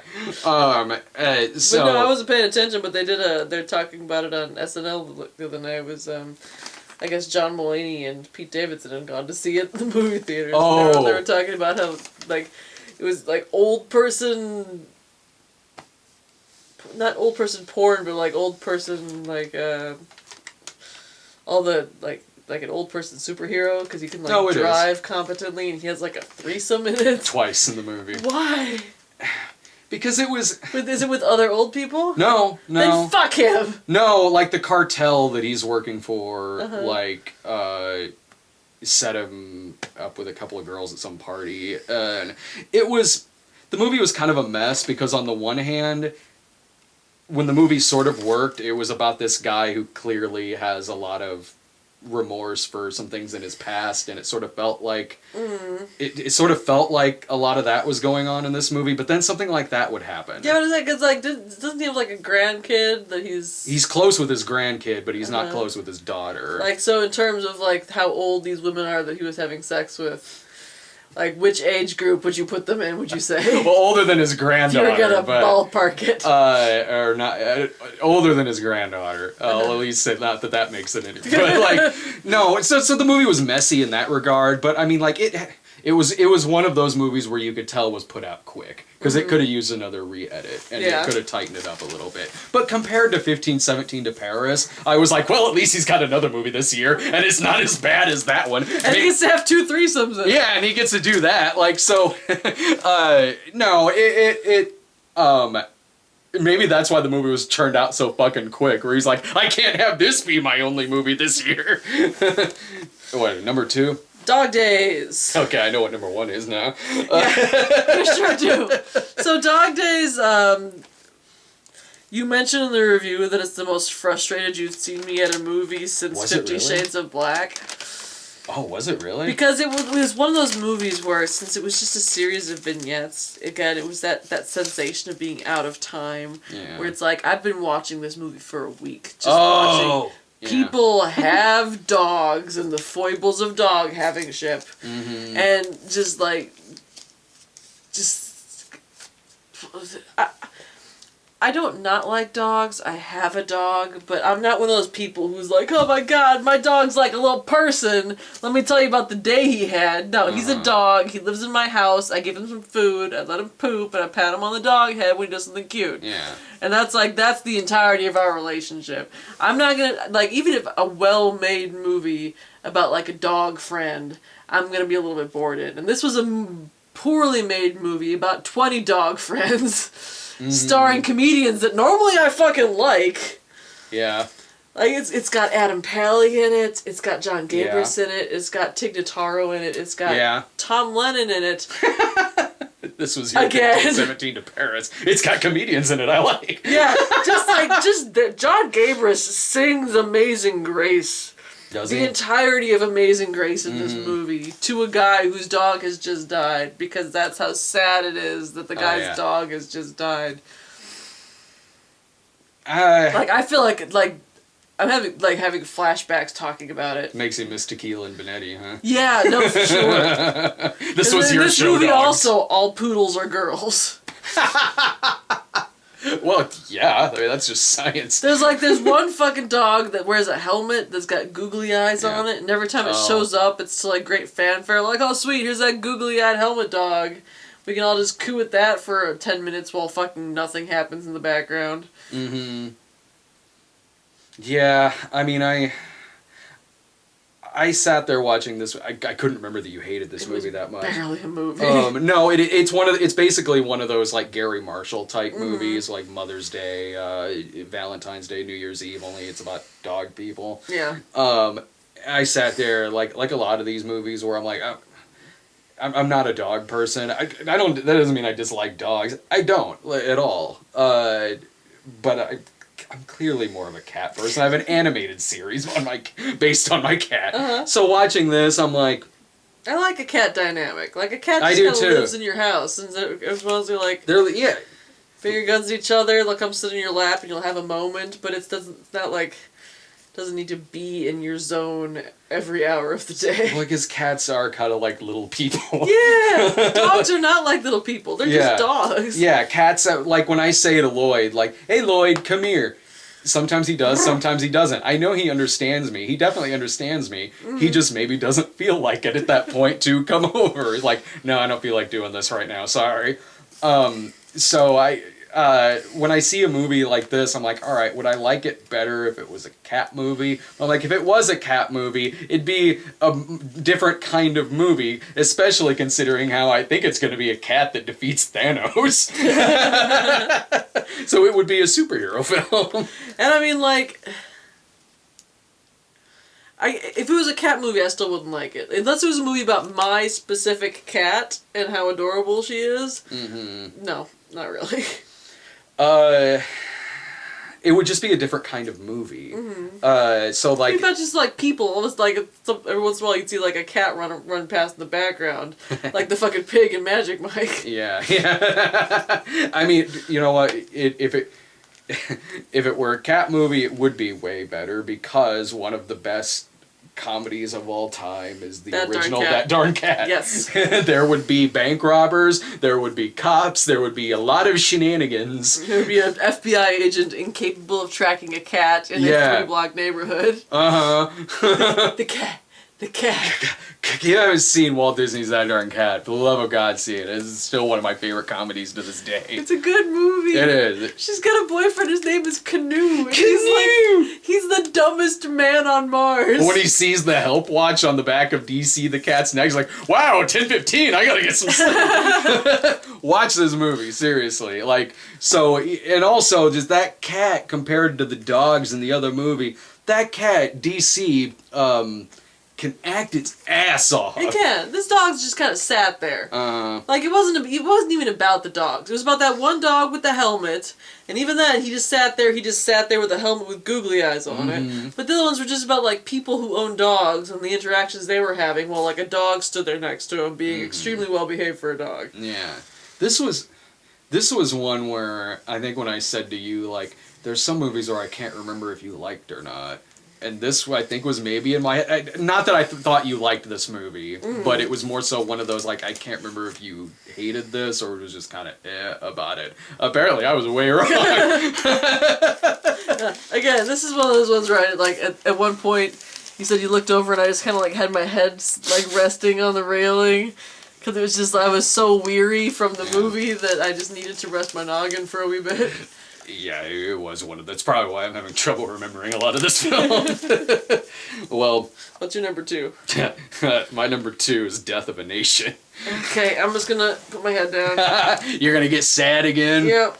Off we go. The hardest part of doing this list was deciding on what to put as number 1 or number 2, because for the past couple of months, I've been going back and forth in my head. So I'm sure you probably know what number 1 is. Well, why don't we do your number 2, and then we'll do your number 1, and then we'll do my number 1. Have you done your number? Dog Days was your number 2? Yeah. Okay. Yeah, that's a good idea. So it sounds like they were practically a tie. Practically, but this is number 2. Number 1 is the Trump prophecy. Yeah. So I went, and I've already told you enough about the Trump prophecy. I was waiting for it to come up because again, when yeah. I was looking through the list, I was like, why is there a picture of Cartoon Sarah on the Trump prophecy? I don't remember watching that movie. And so oh, you'd remember that shit. To see if maybe like it was somebody else and the cartoon was wrong, but no, it was because you needed someone to talk to about that movie. I did. And so I was the only person who responded to the text message that you sent. Everyone else ignored me. I am a good friend. Damn right. It was one of those Fathom things, so it was only playing for like a couple of days. And they were showing that shit in theater for more than 2 days. So Death of a Nation, Dave and I went to go see this one. And I just went back because Death of a Nation is the Dinesh D'Souza movie. And there's a few reasons why it's number 2 and not number 1. I remember a couple of years ago, Hillary's America was number 1. And I'm really just going to take... taking politics out of a movie like this, it is just not a good movie. You don't have any movie left at that point. No, I just mean on a filmmaking aspect. Like, on a filmmaking aspect, it is a wildly inept film. Like, it's really only 70% of a movie, because the other 30% is just reused footage from Hillary's America. Sometimes he's doing the same, he's literally the same bullshit from the other movie. And... like, okay, so yeah, it is a propaganda film, yeah, but it's not even a good one. Saying that let's say you agree with what's in this movie. To say that you have to like this movie because maybe you agree with some points in the film. That's like saying you have to like Birdemic because you believe in climate change. To compare this movie to, let's say, a Michael Moore movie, both political documentaries, to say that they're the same, like, I understand one is for a different audience, another is for a different audience, but to say it's the same level of editing, filmmaking, presentation, and everything is like saying Oliver Stone is the same as Uwe Ball because they've both done movies about Wall Street and Vietnam. This movie is not even good on just presentation-wise. Things that are supposed to be reenactments look like just an amateur hour Sci-Fi Channel movie where it's showing young Hitler with a fake mustache on his face and CG bombs dropping over him. And God damn it, what else even happened in this fucking movie? Like, just things that are supposed to be like, we've snuck this camera in here, but it's obviously actors. Maybe that was more so in Hillary's America, but it's, again, it sort of reuses the same footage. But even when you chalk up to... because there's a difference between just simply having a philosophical disagreement on politics with somebody. That's not what this movie is. This movie's not... this movie isn't... to say this movie is about conservatism is like saying God's Not Dead's about Christianity. This movie isn't really about saying this is what I believe in and why, and here's how we could do things in certain aspect. This movie isn't that. It's like, whereas Hillary's America was like, oh, I'm not a racist, you're a racist, because the Klan were Democrats in the 1800s.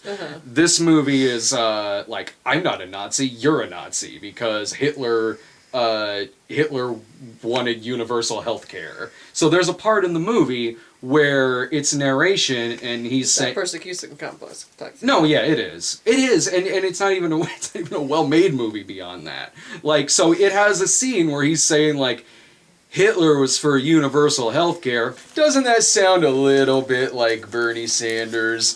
And there's a lot of that in the movie, where he's saying, like, Hitler was okay with the gays, just like progressives. Like, I think a lot of gays died in the Holocaust, actually. Yeah, no, that's what I remembered that I was watching that video, because I was moderating the live chat, and I don't normally yell at videos when Yeah. they're like on my phone when I'm in the house by myself. But Mm-hmm. I yelled, "Boy, he sure wasn't!"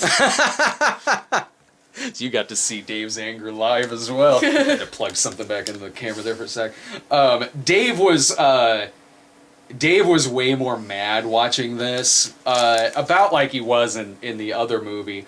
With this, and there's a couple reasons why it's number 2 and not number 1.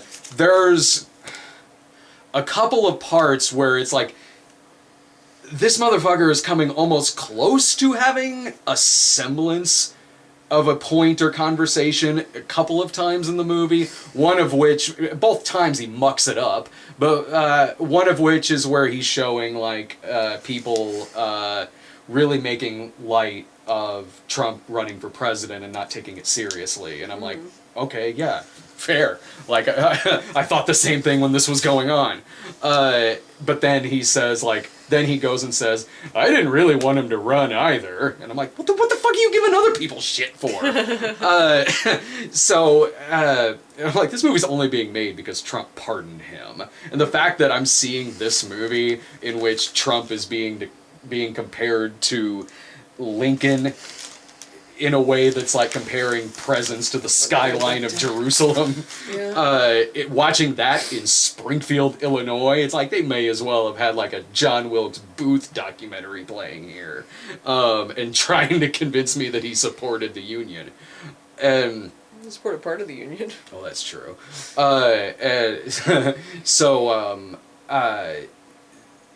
Also, the guy's really just a troll. Like, he knows that this movie's gonna go over poorly. He knows it's gonna get bad reviews.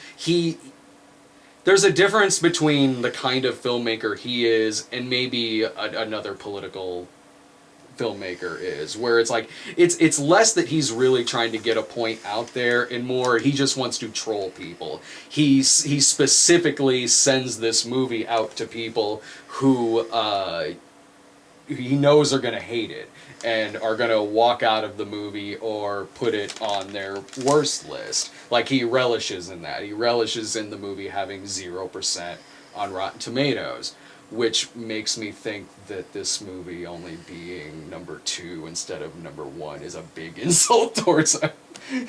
That was kind of my reasoning. It's kind of like a fuck you to Dinesh D'Souza. I saw another movie that you could argue is worse, maybe, kind of, sort of. But no, I feel like I'm insulting the man by not putting it at number 1. This'll teach him. This'll show him. This'll show him the error of his ways. Yeah, make a worse movie next time. No, wait, don't. Please, please, actually, don't do that. No, but because of that, I wasn't sitting there mad, because I'm like, that's exactly why this movie's being made. He wants people to get pissed off, and like, I'm not gonna do that. Like, I got pissed in Hillary's America because I didn't know that much about him at the time, and was just like, why is this movie for self-hating Klansmen playing here? I'm like, okay, I know what I'm getting into here, and yep, this is the kind of movie it is, and Dave's sitting there fuming, and I'm like, Dave, don't! You're giving the man what he wants! Don't! He can feel your anger! He can feel him. There's a part where he's interviewing Richard Spencer, and there's a part during this where, like, it feels like it's two people talking, but then it starts to get twisted, like he usually does, where he gets Richard Spencer to say that he's a progressive. Like, he's like he'll be like, so what you're saying is you're really a progressive, and Richard Spencer will be like, yeah, I guess so. And I'm like, okay, well, regardless of what he's saying here, that's not who supports this man. But it's, like I said, though, it's just also a terribly made film that's even worse when you're seeing it in theaters. That's my number 2. I don't know what else to say about the Trump prophecy that I didn't already tell you in the review. I stopped watching the review once I saw, oh, that's right. The Trump prophecy? Yeah. Yeah. Once it reached a certain point in the review. Yeah, once I realized, oh, it's because I didn't actually see the movie. Brad went and saw it and then told me about it. Yes. I said in the video is, you didn't ask me to go see the movie with you. because you knew the answer would have been no. It would have been. Oh like, yeah, I couldn't do that to you. You would have just been asking me so that it would have softened the blow of asking me to come sit in the car while you described it. I wasn't. It's like when you want a dog, so you ask for 10 horses No, first. I didn't want to do that because also I didn't ask you because I thought you'd say no. I didn't ask you because I thought you might say yes. I could. Too good a friend. Yeah. No, I knew what kind of movie this was gonna be. This is the movie that it's worse than the Dinesh D'Souza movie because the Dinesh D'Souza movie seems like it's made not with it doesn't feel genuine at all, whereas this movie I think is, and it's also even worse acted than the other one, and it phenomenal, horribly edited and told and everything. This is a crazy crackpot of a fucking movie. So when you go see these movies, do you pay money for them? I couldn't use my Stubbs card on this one. Oh yeah.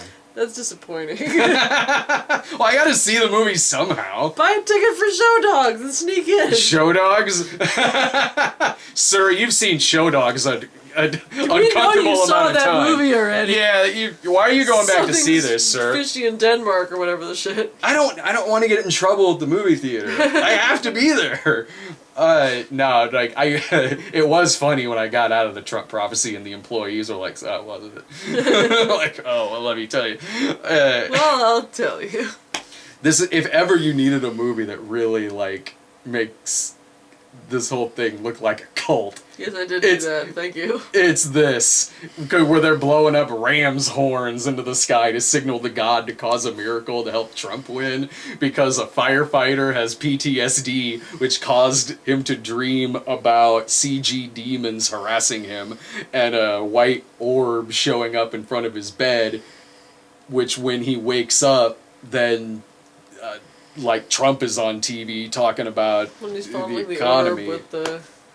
That clearly means that Trump should be president of the United States. This is a sign. It would have been a much more interesting movie if anything else would have been on the television when this happened. If he was watching Mr. Ed, this would have been a way better movie. It's horribly acted. Like it's one of those films that, and you've seen movies like this where.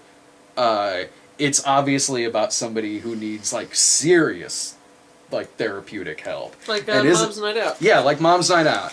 But they're not getting it. They're going to these psychopaths who are enabling them and not giving them the correct treatment that they actually need. Yeah. So they're convincing this doctor is like, oh my God, you're right, and has convinced this guy that he saw God and God wants Donald Trump to be the president. The doctor said this to him.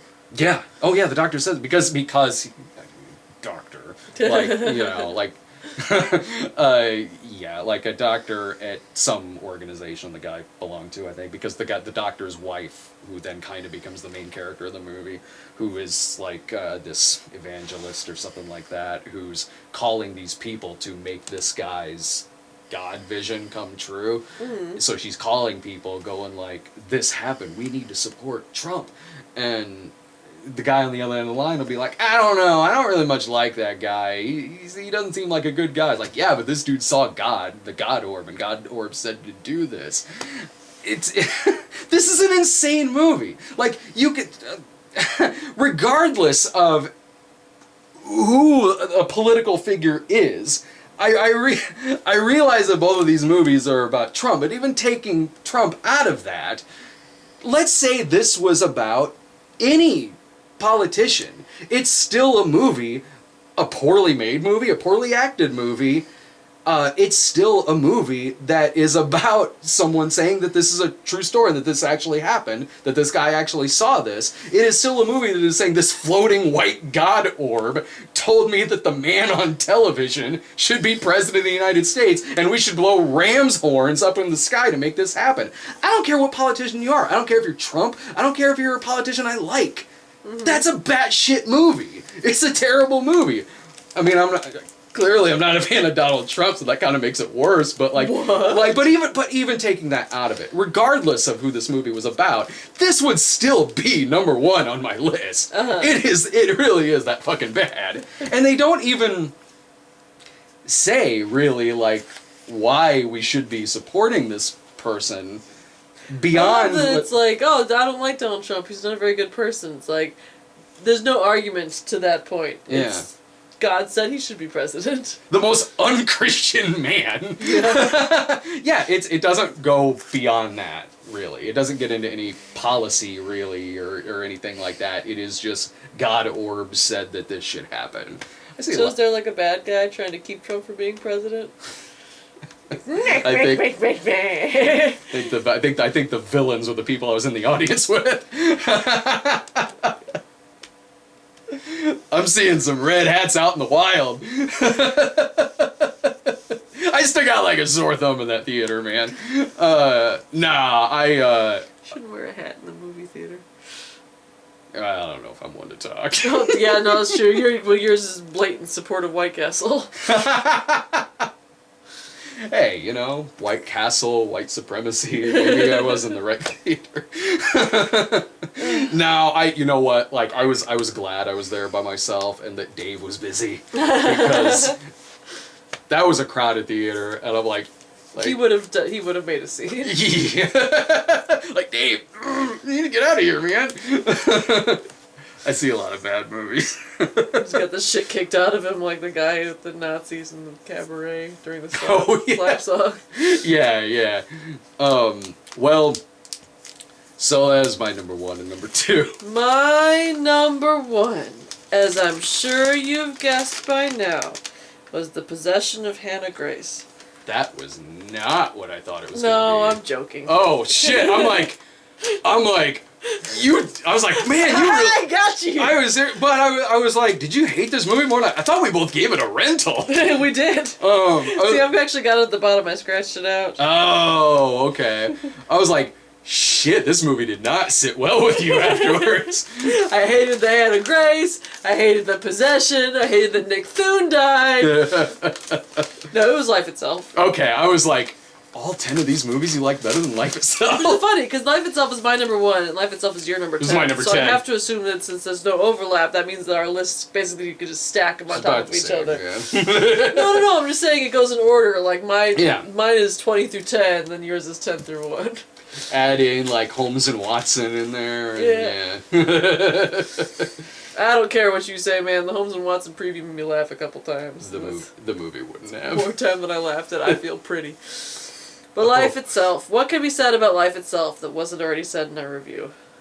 So it's basically, it's a pretentious circle jerk of a movie. Yeah. Where it's about a bunch of different, it's a bunch of different vignettes. So we've already covered that you basically fell out of the timeline. While watching this movie. Up became down, black became white, dogs and cats living together. Mass hysteria. And it's like just people having horrible things happen to themselves, and it's the story going back on itself, and like shitty plots intertwining where it turned out this little boy murdered this little girl's mother by saying hi to the bus driver. That we could see from a mile away. Yeah. That's how it was going to play out. Because the only good thing about this movie is that we were the only people in the movie. Hell yeah! So we could like talk loudly about our theories about what would happen, and without fail, every theory would come to pass. Even when we had like conflicting theories, somehow both of our theories ended up happening. I thought this was the movie where that happened in, where we sat there and it hit us both like, fuck, we are both right about where this movie is going.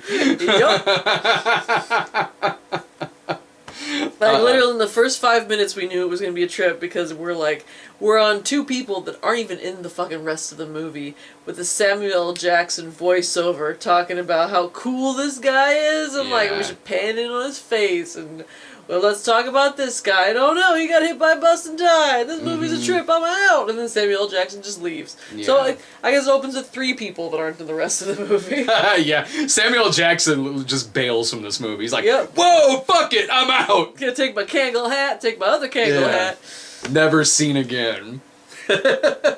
It's garbage, and I seem to recall that the whole reason we went and saw this movie, because I don't think we even saw it the week it came out, but people kept telling us we needed to. I heard it was bad because it was getting such piss poor reviews, and like there were just articles being written about how emotionally sadistic it was. Yeah. And the thing is, like, I've watched like The Good Dinosaur. That movie was emotionally sadistic, and it wasn't very good, but it made me cry like several times just because it would perfectly calculate a scene to make someone who's prone to crying cry.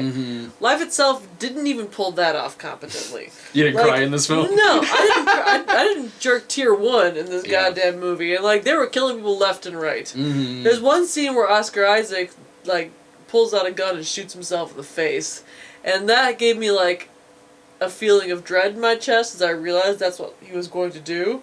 But it's just like, sure, whatever. It gave me a feeling of dread because I was like, fuck, that means he's not in the movie anymore. Yep, no more Oscar Isaac. Well, his character was a stone cold bummer anyway, so fuck him. No, I agree with that, but I just really like Oscar Isaac. Shit. I just really like Oscar Isaac, so I was like, alright, whatever. What are you going to be throwing at me now, movie? Oh, I love Antonio Banderas, but here he is monologuing about olives. Olives and his mom and like just drinking olive oil. Do you remember the part where he monologues about his mom for like 5 minutes to this guy? He's trying to make friends. And the guy's like, I don't want to be your friend. And we're saying, oh, Jesus Christ. And then he goes, and now let me tell you about my father. And I think we were both like, oh, fuck! I've been here for 20 years. Where would I'm just gonna start drinking olive oil and maybe it'll kill me like that scene from fucking Three Kings. Yeah. Was this the collateral beauty of this year? Yeah, I feel like... What was worse, this movie or Collateral Beauty? I was more mad at Collateral Beauty. Yeah, because this movie was a rough sit, but we could at least, like, again, it made it enjoyable to watch it just you and me in an empty movie theater. Yeah. We could just, like, fucking riff at it and grouse at it and just laugh at inappropriate times. Yeah. We couldn't do that for Collateral Beauty. Plus, Collateral Beauty, I felt, was being more competent with the emotional manipulation. And so it made it a rougher sit. I would say the characters in that movie were far more sociopathic than in... both are movies that also kind of like Welcome to Marwen this year, that aim high in their melodrama. Aim super high. Like, they have sights in their eyes on a Best Screenplay nomination.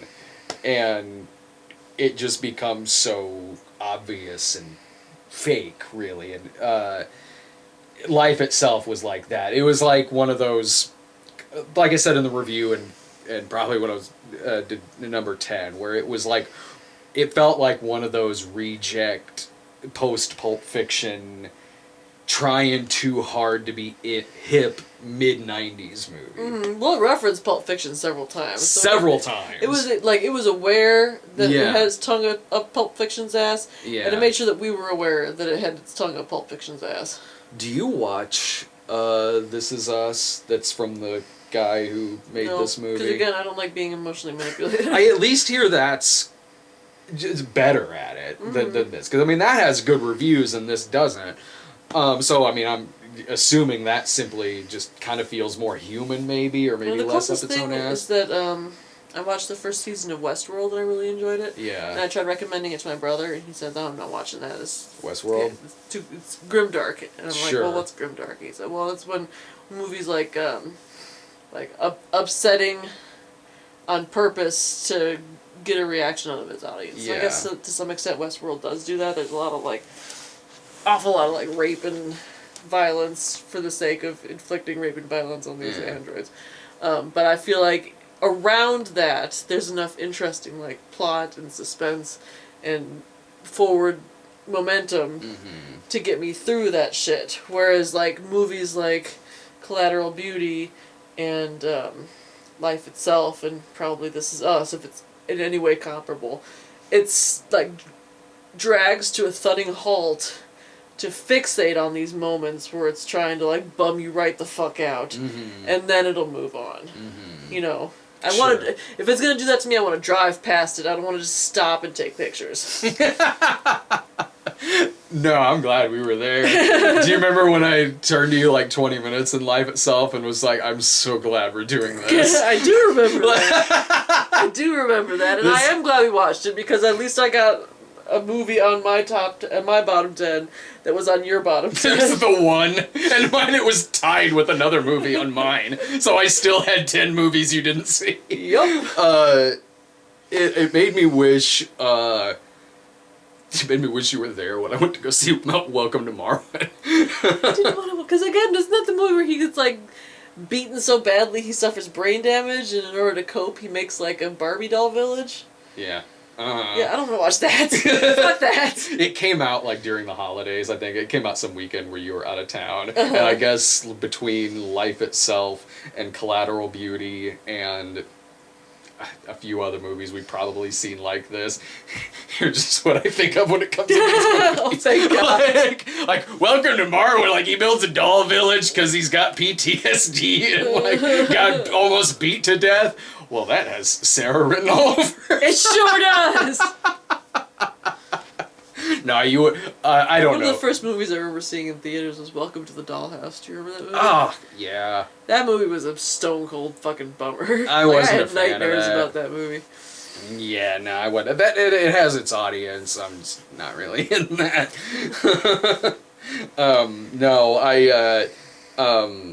We got home after Life Itself, and when I came in because Laura didn't go see that shit with us. I got home, came in, I'm like, God, that was fucking awful, and she's just like, told you. Yeah, you called it. We knew it was gonna be bad. When I first saw a trailer for it, it just looked like, I don't know, it just looked like a melodrama. Like, I was like, well, it's probably fine. I hear This Is Us is good. Oscar Isaac is in this. Mandy Patinkin is in this. I'm like, okay, it'll probably be fine. Laura's like, no, it's going to be garbage. I'm like, I don't know, look at the cast. You should just take word for wrong. it at this point. I know, yeah, exactly, yeah. It's like a movie dowsing rod. Right, it makes me scared for some movies comes out, like, I get the trailer for, like, Alita, and I'm like, I don't know, that could go either way, and Laura's like, that was fucking terrible. I'm like, oh, she's right about Life Itself. Oh. Yeah. I agree, Alita Battle Angel looks awful. I hope it's the same fucking movie, like we get a monologue with a robot talking about olives and shit. Just fucking shotgunning olive oil. 30 seconds into Life Itself. 30 seconds in. I don't even know if they got past the first shot in the. Nope. I just looked at you and went, I don't like this. It was when we were like so tight to that guy's face we could see like him involuntarily twitching the side of his mouth because there's probably a camera like right here. Mm-hmm. This is the one where the director said like people didn't like it because like there was some controversy with this. Like he said that critics didn't like this movie because they couldn't get in touch with their sensitive side or something like that. Yeah, because critics tended to be dudes. Oh, so just male critics didn't like this movie? Yeah. Well, that's not true. This thing got terrible reviews across the board. Yeah, there were several female reviewers that were like, this movie's fucking garbage. Man, well... I'm up past my bedtime. Yeah, past your bed. We have been talking for 8 hours. Oh my god, we're in the fucking Life Itself Dog Days vortex. We joked before turning this on, where I was like, well, Brian were here, this would be a pretty long video, but I think we've actually gone longer. Alright, well, thank you. Thanks a bunch, everyone, for watching. Last year I wrote down the things we for some reason kept fucking talking about for some reason. Yeah. I think the same things in this one. No, well last year it was Brendan Fraser. What's that guy up to? Mm-hmm. And Overboard. We should probably get around to watching it sometime. We should. And we have. We actually accomplished that, and we found out what Brendan Fraser was up to. Unfortunately, this year, the main thing we kept talking about was how we are definitely going to watch Encino Man in 2018. Oh, yeah. And we have not watched Encino Man in 2018. I know So I think we what my should, resolution we should make a is. special pact that we Yeah. can watch Encino Oh, Man hell yeah. at some point during 2019, and I'll just put my thumb over that dumbass fucking hairstyle they put Brendan Fraser in when they give him a makeover. Not me, I'm putting a magnifying glass over it. I am always down for Encino Man. Okay. It's still got it. I'll see if it's in my bottom 10 next year. Yeah. Say it. Bye.